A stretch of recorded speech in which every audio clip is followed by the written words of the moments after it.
اعوذ باللہ من الشیطان الرجیم بسم اللہ الرحمن الرحیم السلام علیکم ورحمۃ اللہ سورۃ المائدہ آیت نمبر 54۔ يا أيها الذين آمنوا من يرتد منكم عن دينه فسوف يأتي الله بقوم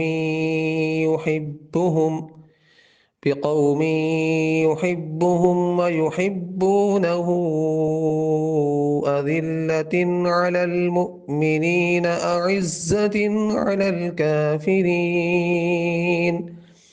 يجاهدون في سبيل الله ولا يخافون لومة لائم ذلك فضل الله يؤتيه من يشاء والله واسع عليم۔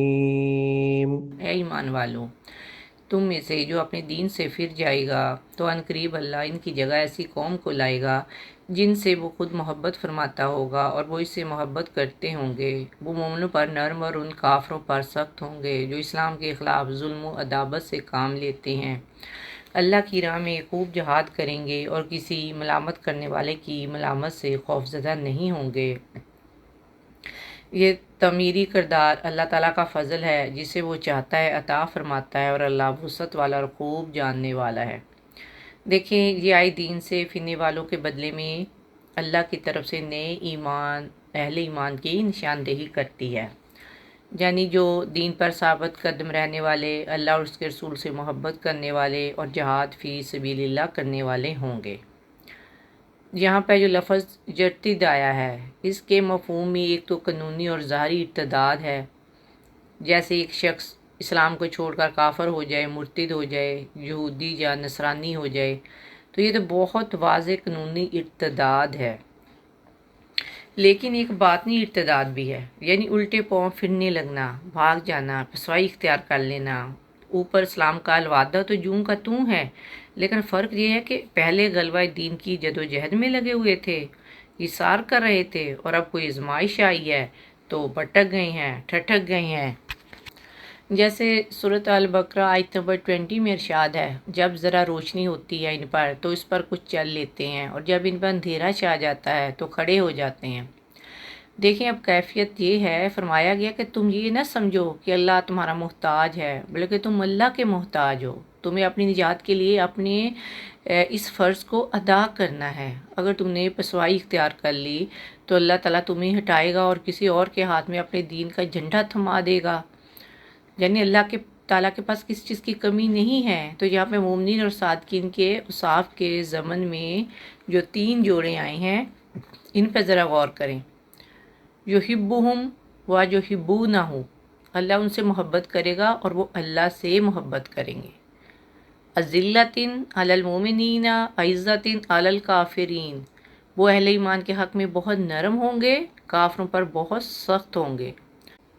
یجاہدون فی سبیل اللہ ولا یخافون لومۃ لائم، اللہ کی راہ میں جہاد کریں گے اور کسی ملامت کرنے والے کی ملامت کا کوئی خوف نہیں کریں گے۔ یعنی ان کے رشتہ دار ان کو سمجھائیں گے، دوست احباب نصیحتیں کریں گے، یہ کیا ہو گیا ہے تمہیں، تمہارا دماغ خراب ہو گیا ہے، تم فنیٹک ہو گئے ہو، تمہیں اولاد کا خیال نہیں ہے، اپنے مستقبل کی فکر نہیں ہے۔ مگر یہ لوگ کسی کی کوئی پرواہ نہیں کریں گے، بس اپنی ہی دھن میں مگن ہوں گے۔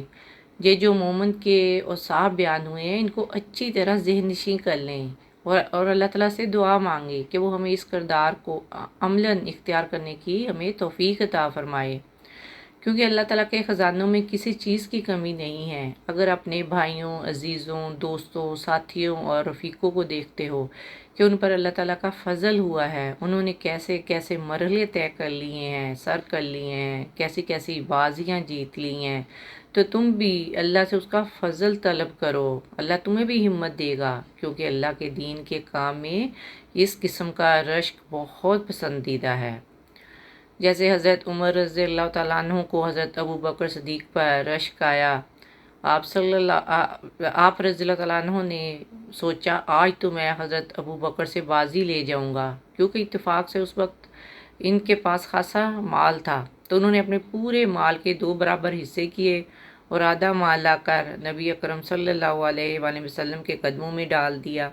لیکن حضرت ابوبکر صدیق گھر میں جو کچھ تھا وہ سب لے آئے۔ یہ دیکھ کر حضرت عمر نے کہا میں نے جان لیا کہ حضرت ابوبکر صدیق سے آگے کوئی نہیں بڑھ سکتا۔ تو یہ تھا ان کا جذبہ۔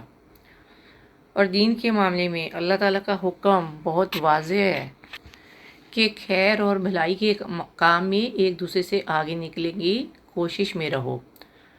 اور پھر اہل ایمان کو دوستانہ تعلقات کے معیار کے بارے میں خبردار کیا جا رہا ہے کہ اہل ایمان کی دلی دوستی کفار، یہود، حدود اور نصارہ سے ممکن ہی نہیں، اس لیے کہ یہ ایمان کے منافی ہے۔ اگر دین کی غیرت اور حمیت ہوگی تو اللہ اور اس کے رسول کی محبت دل میں ہوگی، تو ان کے دشمنوں سے دلی دوستی ہو ہی نہیں سکتی۔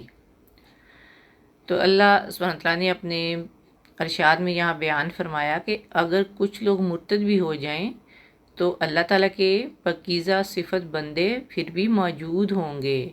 اللہ تعالیٰ کے پاس ایسے لوگوں کی کمی نہیں ہے، وہ عظیم صفات کے مالک ہوں گے۔ اور اس آیت میں ان پاکیزہ صفت بندوں کی چند صفات بیان کی گئی ہیں کہ وہ اللہ تعالیٰ کے محبوب ہیں، وہ اللہ سبحانہ وتعالیٰ سے سچی محبت کرتے ہیں، مسلمانوں کے ساتھ نرمی اور شفقت کا سلوک کرنے والے ہیں، کافروں سے سختی سے پیش آنے والے ہیں، راہ خدا کے مجاہد ہیں، حق بیان کرنے میں کسی کی ملامت کی پرواہ نہیں کرتے، بلکہ حق گو اور سچ گوئی میں بے باک ہیں۔